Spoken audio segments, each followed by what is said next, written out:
En intégrant l'hôpital Cochin après son traumatisme crânien, la victime pensait entrer dans un sanctuaire. 2 ans après le viol, la justice devra comprendre dans quelles circonstances l'agresseur est parvenu à rejoindre la victime et à la violer dans son box individuel. Après une chute dans une guinguette, la jeune femme, inconsciente, est conduite à l'hôpital où elle est violée.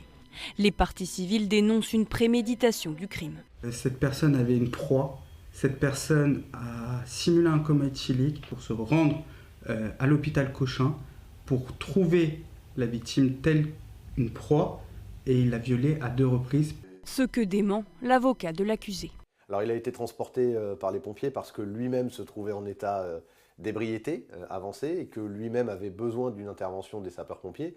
Il est parfaitement impossible pour cet homme d'avoir su dans quel endroit avait été au préalable envoyée cette jeune femme. Il est parfaitement impossible pour lui de contrôler le camion de pompiers pour décider d'aller dans le même hôpital. La victime craint la récidive de l'accusé, connu de la police sous une dizaine d'identités et dont la nationalité pose encore question.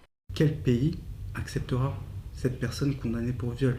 Ce viol aurait pu être évité. Il aurait pu être évité parce que cette personne, elle avait quand même 5 OQTF et surtout, il aurait pu être appréhendé par le personnel de sécurité de l'hôpital et les aides-soignants. À ce stade, le parquet s'oppose à l'ouverture d'une information judiciaire qui vise à mettre en cause la responsabilité de l'hôpital.